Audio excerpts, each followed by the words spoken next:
असू आम्ही सुखाने पत्थर पायातील, मंदिर उभविणे हेच आमुचे शील. अशा ध्येयप्रेरित राष्ट्रीय स्वयंसेवक संघाच्या जन्मशताब्दीनिमित्त मिलिंद रहाटगावकर मला जे जे भावते ते सर्व या यूट्यूब चॅनलवरून सादर होत आहे संघ प्रचारकांची जीवनकथा. नीळकंठ त्रिवेदी. परिचित नाव निळूभाऊ रामभाऊ त्रिवेदी, भंडाऱ्याचे. वडील चांगले स्वयंसेवक, कार्यकर्ते. त्यांच्या घराच्या माडीवर अनेक वर्ष संघ कार्यालय होते. त्यामुळे गावच्या परगावच्या कार्यकर्त्यांचे येणे जाणे या सर्वांमुळे निळूभाऊंच्या मनात लहानपणीच संघ रुजला. हळूहळू लहानपणापासून मोठ्या जबाबदाऱ्याही त्यांच्यावर आल्या. कुणाशीही पटकन दोस्ती करणे, ती टिकवणे या त्यांच्या विशेष स्वभाव गुणामुळे संघात आलेल्या सर्व जबाबदाऱ्या त्यांनी यशस्वीपणे पार पाडल्या. संघ शिक्षा वर्गाचेही पूर्ण शिक्षण झाले. मॅट्रिक झाल्यावर काही दिवस बँकेत नोकरी केली. पण संघ कार्याच्या ओढीमुळे नोकरीत मन रमेना.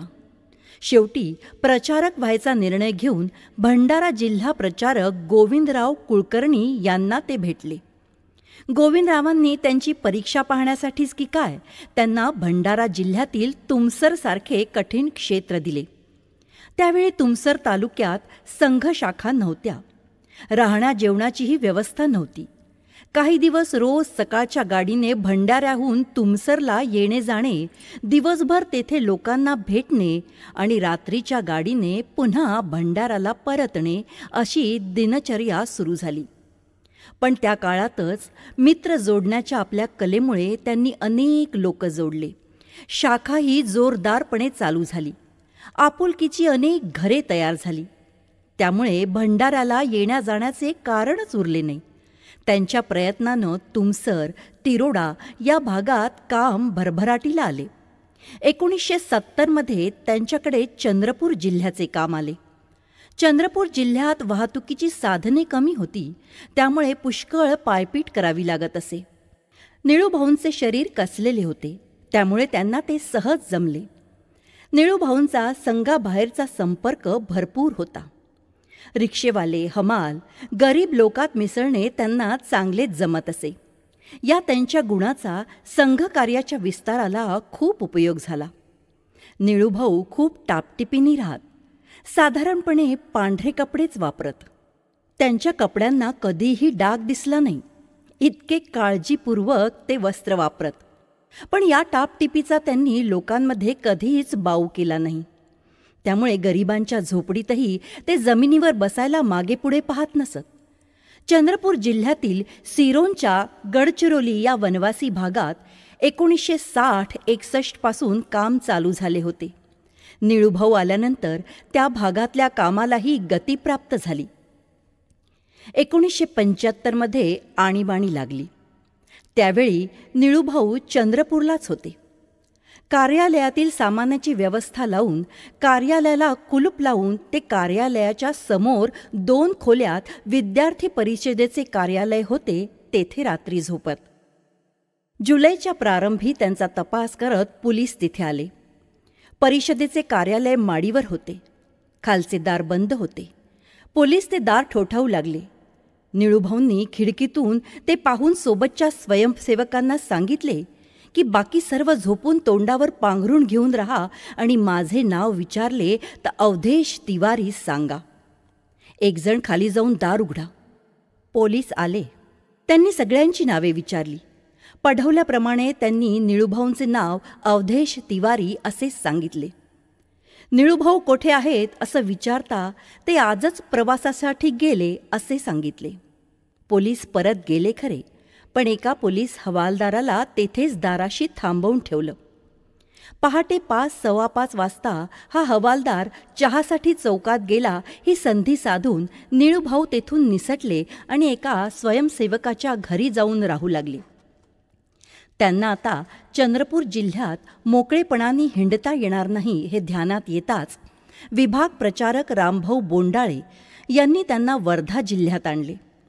वर्धा जिल्ह्यात त्यांचा अवधेश तिवारी या नावानेच परिचय करून दिला.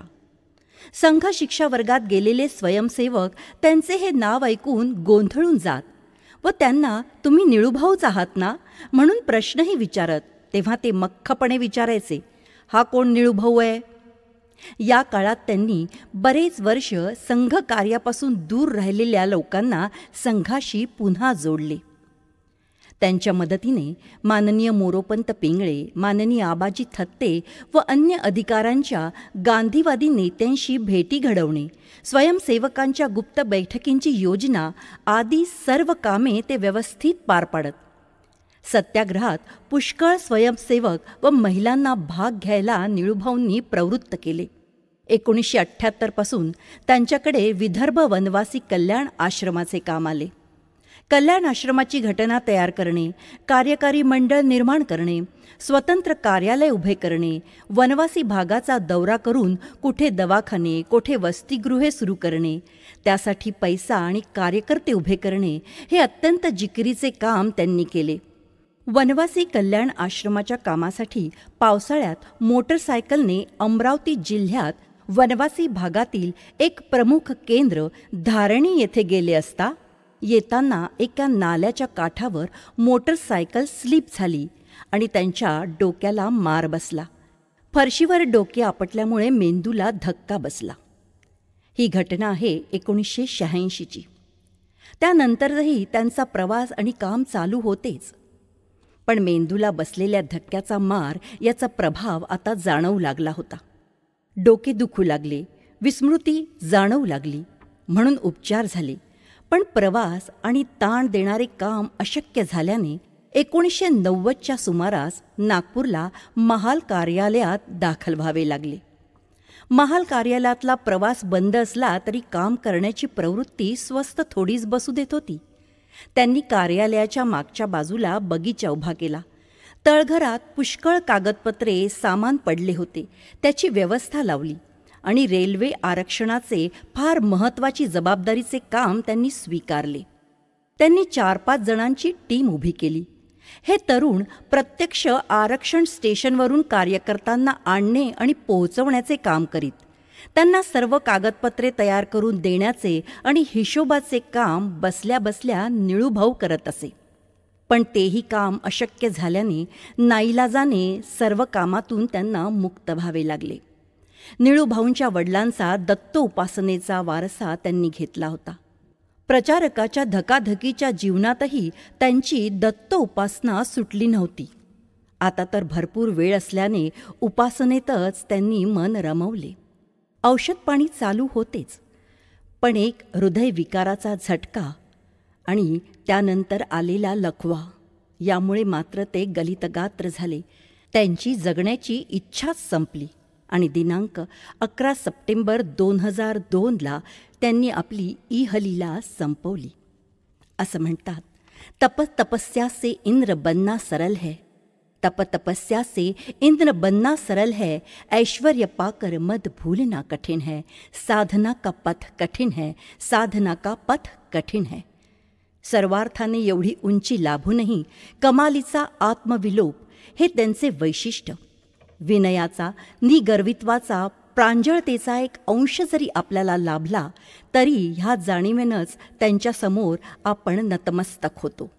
असे संघ प्रचारक निळकंठ उर्फ निळूभाऊ त्रिवेदी यांना विनम्र अभिवादन.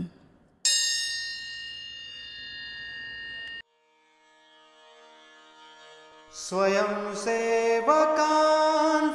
गृही वावर रुजला संघ सान मनावर, बाळकडू ते घरून मिळाले, पावन कार्या होती अनावर. स्वयंसेवकांचा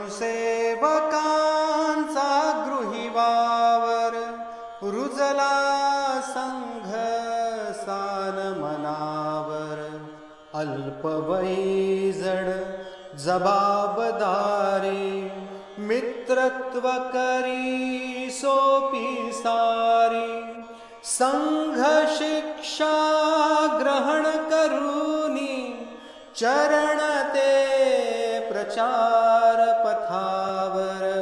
स्वयंसेवकांचा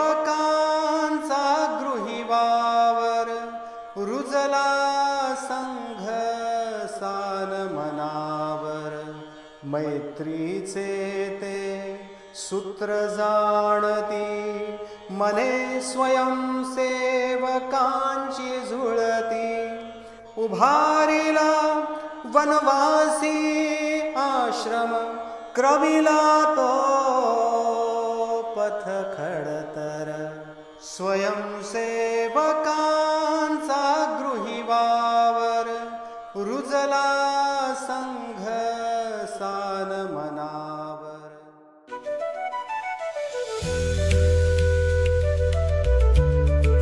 निळूभाऊ त्रिवेदी यांच्या जीवनाची ओळख करून देणारा हा लेख संघ गंगोत्री या विवेक प्रकाशननी प्रकाशित केलेल्या ग्रंथातून घेतलेला आहे.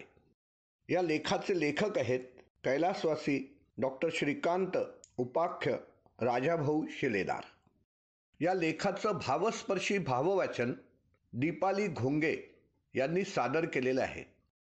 हा लेख, भाववाचन आणि सादरीकरण आपल्याला आवडलं असेल तर मिलिंद रहाटगावकर मला जे जे भावते ते सर्व या यूट्यूब चॅनेलला सबस्क्राईब करा, लाईकचं बटन दाबा, शेअरचं बटन दाबून हा लेख संघाच्या स्वयंसेवकांना, संघाच्या हितचिंतकांना आणि समाजातील सज्जन शक्तीला आपण अवश्य पाठवावा ही सप्रेम आणि सादर विनंती करतो आणि माझ्या शब्दांना विराम देतो.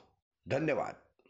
भावे जीवन यज्ञ समर्पण, भावे जीवन यज्ञ समर्पण.